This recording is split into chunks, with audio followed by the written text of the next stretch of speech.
Hi, welcome to the 8th video in my personal growth series that I hope will help you become more successful in your business. As a business owner myself for many years, I understand the challenges that you face. Today, I'll be looking beyond just your work life to discuss your physical, mental, and spiritual health. Some of these areas can be deeply personal and quite sensitive topics to discuss. So I'll start by stressing that I'm certainly not trying to dictate what you should do. You are a sovereign being. You have the right to choose however you'd like to live your life. Everyone is different, and I'm a great believer in respecting and celebrating our differences. Instead, I'll simply share with you some general, broadly accepted principles, and for more specific examples, I'll share what works for me. As I've mentioned, you're entirely free to take or leave any part of this. Physical, mental, and spiritual health are areas that I've paid a lot of time and attention to in my own life. That's because I want to squeeze every drop of productive work out of my body before I drop. That's just the way I'm made. So I'm motivated to share all the hard-won experience that I've learned, especially to fellow business owners when they're struggling. Each year as I get older, good health becomes more important to me. If you want to maximize your success in business, one of the best places to start is to look after all aspects of your health. You'll be doing no one any favors in the long run if you take on the martyr syndrome and put the welfare of your business or your team members ahead of your own health. At first glance, that might sound selfish, but as they say in the airline safety briefings, fit your own oxygen mask before helping children or others around you. Why? Because if you're not breathing well, then you can be of no help to your child or anyone else. Let's talk about physical and mental health. In past years, it would be common to look at these two key aspects of health in isolation. But many recent studies are confirming that physical and mental health are closely intertwined. Another positive development in our society is that the former social stigma about discussing mental health issues has at least been diminishing and hopefully banished forever. So what are some practical steps that you can take to improve your physical and mental health? These steps are closely related to diet and exercise that you often hear described as lifestyle choices. Let's start with diet. Most of us already know what we should be avoiding. Excessive sugars, too much salt, fatty and overly processed foods. But it's hard to make good choices when every day we're bombarded with advertising urging us to eat rubbish. Unfortunately, that's because the addictive junk food is far more profitable for big business. How can you resist this temptation? At least most of the time. Everyone wants a treat every now and then. I think it comes down to deep questions of self-esteem and your mental well-being. Are you eating to live or just living to eat? If you're just eating for comfort, that can lead to gaining weight and a further downward spiral. It's easy to say don't do it, but as we all know, it's far harder to do. I would suggest that if you've tried all sorts of diets and lifestyle changes, but your diet's still out of control, you should seek appropriate professional help. As for me, if you'd asked me for 40 years of my life what my favourite food was, I would have probably answered a T-bone steak. The irony of that answer today is that at the time of recording this video, for the past 8 years I haven't eaten a single T-bone steak, nor have I eaten any meat of any kind, including fish or chicken, nor any eggs or dairy. My wife and I follow what's commonly described as a vegan diet. I'm aware that this diet can offend some people, so I won't elaborate any further other than to say we're both feeling a lot better since making the change.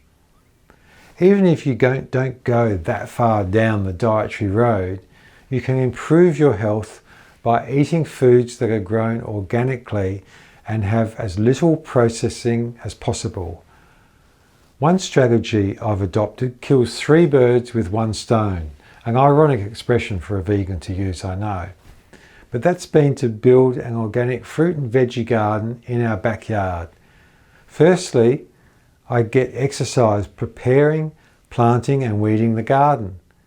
Secondly, I find that spending even a few minutes in the garden is very calming and good for my mental health. Thirdly, we get to eat the fruits of our labour, so to speak, more often the vegetables and herbs of our labour, typically picked a few minutes before each mealtime. In my opinion, no supermarket produce can match the flavours, freshness, fun and health benefits of homegrown food. Now let's move on to exercise. The Western world data about exercise is alarming and getting worse. Most of us are getting far less than the recommended 30 minutes of moderate exercise each day. 30 minutes doesn't sound much out of a 24-hour day, but I know that many of us find it hard to make this time. I suggest the best way is to incorporate exercise within your lifestyle. For me, this mainly means riding a bicycle to work. But for you it could mean walking the dog, walking to the bus stop, whatever you can fit into your everyday routine. None of this is elite level, high intensity exercise. It doesn't have to be, and none of it costs any money or hardly any money. My wife and I made a deliberate decision choosing where to live and where I would work so that I could easily ride between the two. I understand that not everyone has this luxury. Many of my fellow citizens of Wollongong, New South Wales spend 3 to 4 hours every day commuting via train or car to Sydney, where the bigger jobs and bigger business opportunities are based. There are multiple complex reasons for this situation that ultimately often relate to poor government policies around housing and employment opportunities. But the health cost is massive. And don't hesitate to invest money into your health. You might be like me and not motivated enough to exercise for an hour at home on your own. I solve this lack of self-motivation by going to a Pilates class twice a week. And not only do I get through the hour every time, but I make friends along the way. Any sort of class, gym, social sports team, hiking, swim squad, wherever your interest lies. It's a great way to get fit and stay socially connected. Another thing you should be doing is avoiding sitting down for long periods every day. Health experts are now saying that sitting is the new smoking. If you have an office job or a sedentary job, then I suggest that you invest in a standing desk like I have. At least one that you can easily change from a standing to sitting height via preset buttons and an electric motor. There's nothing too scientific about how I use this desk. I stand until my legs get tired, and then I sit until my backside gets numb or I get fidgety, and then I stand again. Regardless of what sort of desk you have, if you mainly have an office-bound job, then I also take short breaks. Take a walk at least once or twice a day. Turning to some specific mental health issues, stress, anxiety and depression are some huge ones facing business people in today's hectic, high-pressure world. All of us face these pressures. I put my own hand up as being just as vulnerable to all 3 of these as you might be, maybe more so. I've found that it helps to avoid the things that trigger these states of mind. For example, I found it too depressing to watch the evening news on TV, so now I avoid it. Once again, everyone suffers these issues to different degrees, so please don't hesitate to seek help if you can't cope on your own. That's certainly a better option than self-medication, which many people do through excessive use of alcohol and so-called recreational drugs. Smoking is another addiction that has now been proven to have absolutely no upsides for your physical and mental health. If you're struggling with any of these issues, then please be proactive and get help. You can also strengthen your mental health by not just taking breaks and holidays, but by making sure that when you do and when you're away from your business, you're living fully in the moment. Picture yourself closing the door on your business and walking away. The third and final aspect of health that I'd like to discuss with you today is spiritual health. I know this can be a very personal topic, so I'm going to tread carefully. Most people, even those who don't follow a particular faith, agree that we all come in three parts: a body that is optimized by good physical health, a soul, which is the mind, the will and the emotion, that is optimized by good mental health, and finally a spirit. Virtually every culture in history, from the oldest ones on the planet such as our Australian Aboriginal culture, through to far more recent ones, have some form of spiritual foundation. For me, both through my ancestry, cultural upbringing since birth and personal decision, I've followed the Christian faith. Some critics may say that's just a crutch. I would not only agree with them, but say they probably haven't gone far enough. It's more like a life support system that I've turned to when any aspect of my personal, family or business health is at its worst.